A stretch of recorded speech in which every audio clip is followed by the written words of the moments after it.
When we talk about the terrible Armenian genocide that caught so many of our families, Noubar Afeyan, one of the Aurora co-founders, sometimes asks people if they know what the antonym of genocide is.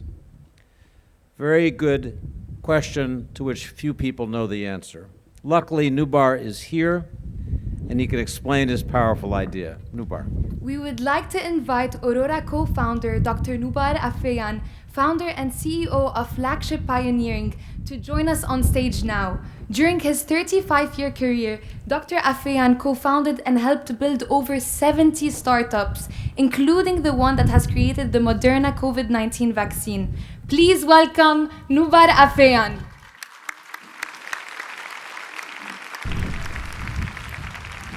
Good evening, dear friends. Thank you, David. And Nalia, I get asked this question once in a while because I once did mention this notion of what the antonym of genocide would be. So let me give you a couple of thoughts on how it relates to today. I'm a scientist, and I know that we have numerous tools to improve lives at our disposal.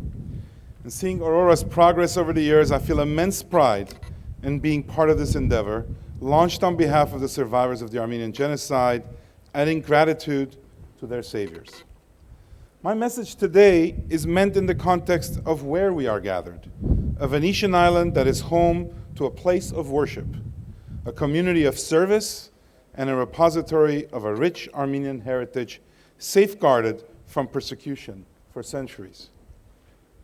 More than a century ago, many Armenians who received help in the darkest hour were able to not only survive, but over the years revive and eventually thrive with the help of others. And then they began to lend a helping hand to all who needed it. When I asked the question, how do you reverse a genocide? The immediate answer is that you can't. And that is partly true. You cannot bring back the victims to life. So there is no antonym to the word genocide, any more than there's an antonym to the word death. Birth is not the antonym of the word death. It seems irreversible. On the other hand, victims and criminals are not the only participants in a genocide. As we often discuss within the context of Aurora, such mass atrocities also involve survivors and their saviors. And that's often overlooked. So one way we can counteract the effects of a genocide is to maximize the resources and gratitude provided to the saviors, while also helping survivors overcome their trauma to become revived. We cannot bring back the 1.5 million people who died at the orders of the rulers of the Ottoman Empire, but we can revive and showcase our excellence in culture, education, medicine, law, architecture, and science. Most importantly, we can change the narrative by completing our transformation from a victim forever trapped in the survival mentality into someone who supports and empowers others. That's the final stage. That is the revival that I see as the antonym of genocide, and that is what Aurora has been doing during the past 6 years.